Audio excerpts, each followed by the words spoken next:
Grèce mycénienne et les premiers États grecs. La civilisation mycénienne, qui s'épanouit entre environ 1600 et 1100 avant J.C., représente un chapitre fondamental de l'histoire de la Grèce antique.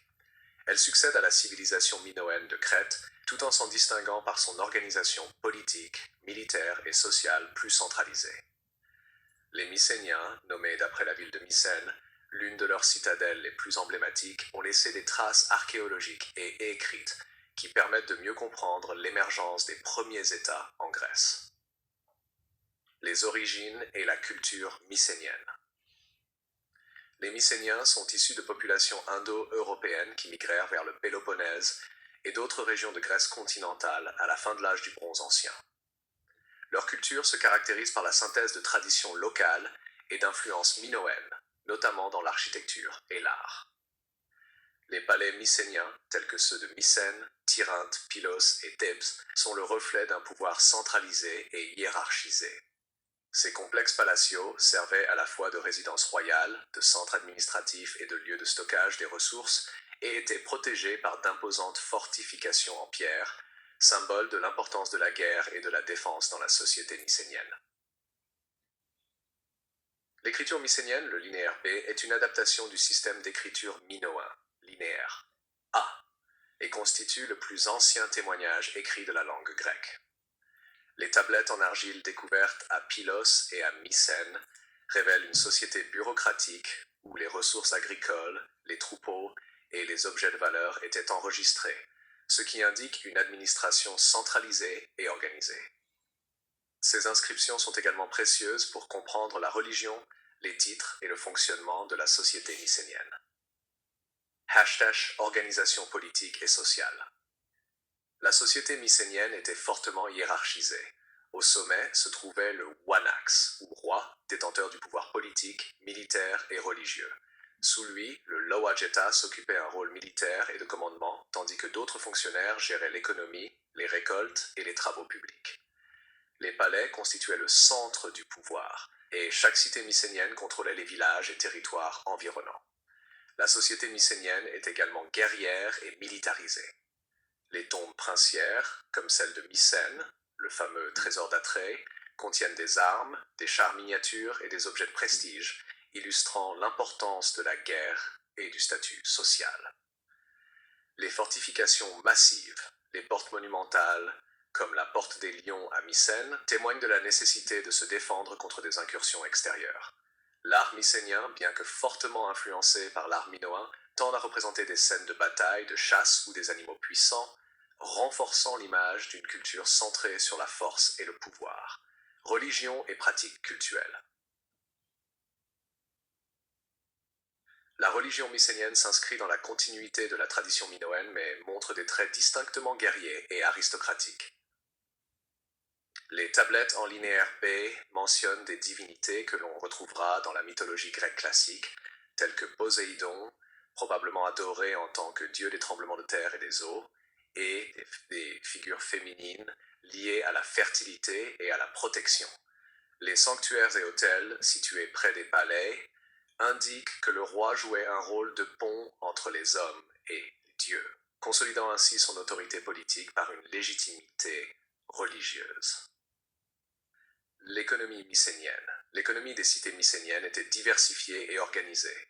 L'agriculture constituait la base, avec la culture de céréales, d'olives et de vignes, ainsi que l'élevage de bétail. L'artisanat était sophistiqué, produisant des objets en métal, en ivoire, en céramique et en textile. Les Mycéniens participaient également au commerce international, en particulier avec les cités crétoises et d'autres civilisations de la Méditerranée orientale. Les échanges de métaux précieux, d'huile d'olive et de produits manufacturés renforçaient la richesse et le prestige des palais. La chute de la civilisation mycénienne vers 1200 à c. La civilisation mycénienne entre en déclin, probablement en raison d'une combinaison de facteurs internes et externes. Les invasions de peuples étrangers, des révoltes internes et des catastrophes naturelles peuvent avoir fragilisé les cités. À cette époque, la plupart des palais sont détruits ou abandonnés, et l'écriture linéaire B disparaît, marquant la fin de l'âge du bronze en Grèce et le début d'une période dite obscure, où la documentation écrite se raréfie. Malgré Malgré ce déclin, l'héritage mycénien perdure. Les épopées homériques, telles que l'Iliade et l'Odyssée, contiennent des souvenirs mythiques des exploits et de la guerre mycénienne.